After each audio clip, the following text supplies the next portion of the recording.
So welcome to this episode of Let's Talk Defense Production. I have with me Marshal Matheswaran. He's the kind of person that we need to talk to because he's not only just a pilot, but he knows all about manufacture and he knows about the technological part of aircraft building. So let's welcome him.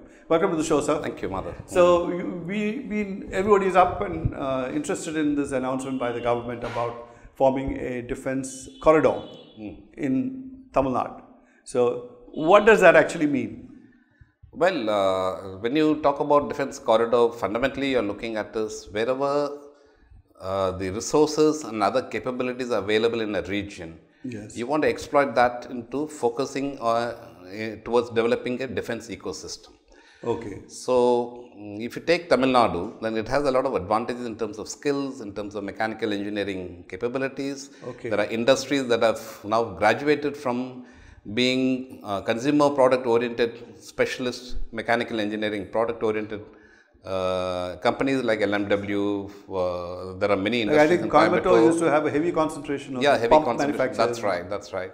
So they're all moving towards next level of better expertise and precision manufacturing capabilities. Okay. Some of them graduated already towards that. So Hosur has a whole lot of industries that have come up, which is enabled by the Tamil Nadu government. Is the proximity to Bangalore very close to Bangalore? Is that anything to do with it? Yeah. So no, I think much more than that is, I think it's the Tamil Nadu government's, all the SIPCOT strategy that they developed.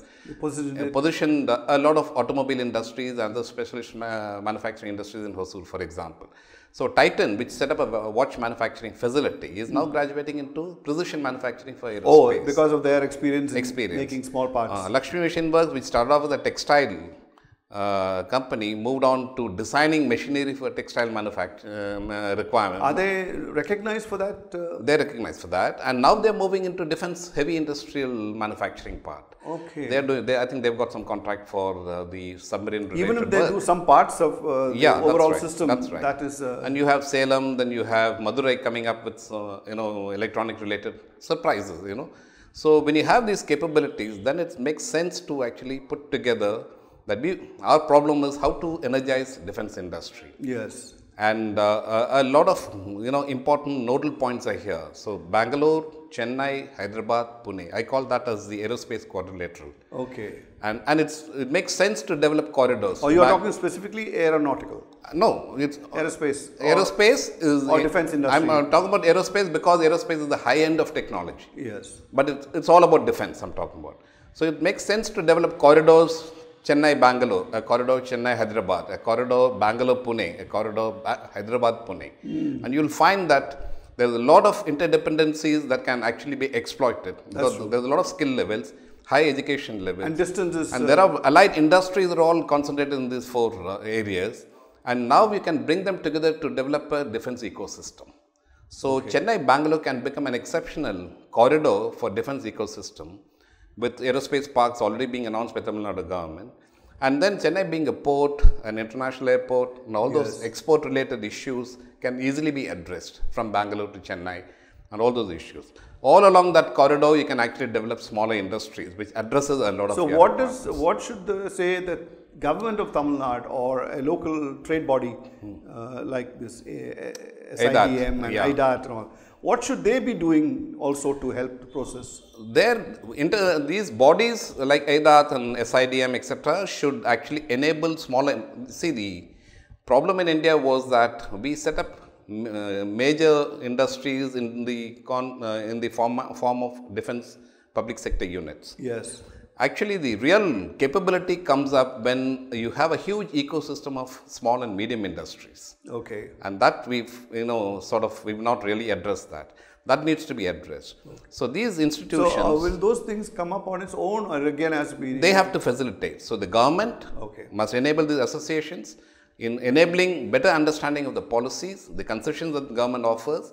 Like Tamil Nadu government has opened up an aerospace park, or a defense industrial park. Now, what are the concessions that are available? How to enable So somebody wants to start up, what's he going to get out of it? Then most of these small and medium industry cannot afford specialist testing facilities and laboratories. Yes. So you centralize these facilities, which is the concept that's coming, Tamil Nadu government is coming up with. Okay. Which is a good idea. Then what happens, you locate these Is that a major chunk of expense? The testing facility is always quite expensive. But when you have it centrally available and make it available for all these industries who want to do innovation and development and testing and quality testing, etc., then it becomes easier for them. So these are all testing within a laboratory space. It's not like field testing of weapons and firing. That's separate. This is so development. we're not even talking about that. We're not talking about that. We're talking about when you design a product or you want to do a substitution model for indigenization process, then it has to go through certain testing process. All right. Correct? Just getting past that. Yeah. So you need that available.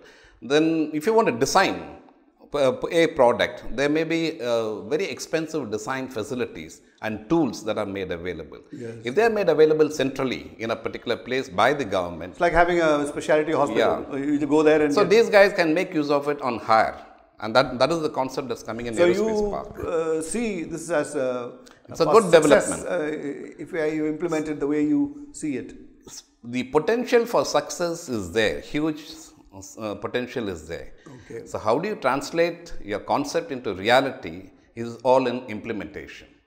So implementation also needs governments to get involved. Yes. By creating within their ministerial systems very capable people who understand this entire nuances. So that is probably one of the places where we always come up against, blocks. Because of the politics that we play, and politics takes prime, quite naturally, takes prime space. But yet that shouldn't deter the average industrial, let's say, company from going ahead. That's right. But the government needs to understand there are little differences. Like Tamil Nadu enabled the automobile industries to come to Chennai, for example. Okay. Right? Yes. So they enabled that to come in, made it attractive for them. So who are the people who have already expressed an interest in Tamil Nadu? Oh, all of them are, because Tamil Nadu has, firstly, automobile is a graduating format for aeronautical industries or aerospace or defense industries.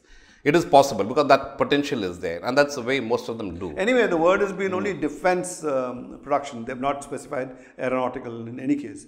So no. I'm saying, when all of them are under defense production. I'm talking about defense production only. Yes. So defense production, this uniqueness of a defense production is that you're dealing for a sector which is not a consumer sector. You're dealing with a unique user, which is the defense forces. Okay. And therefore, there are problems or there are challenges with respect to economic viability of any industrial mechanism. Because industries, that's true of any product. No, industries are coming in for profit. They're not coming in for charity, correct? That's true. So they need to know how to go about it. So if they focus only on Indian orders, they may not become economically viable. They need to go into a global supply chain. So how do they become export and how do they become internationally competitive? You think your SIDM will offer advice on those areas too? They should. I'm not sure whether they do. That is a different thing. But folks, that's what it is. Finally, government has to offer help because on its own, it's not going to spring out of nowhere. So this is the first of a series of talk with the Air Marshal, and we hope we go and talk about more interesting things as we go along. Thank you, sir. Thank you.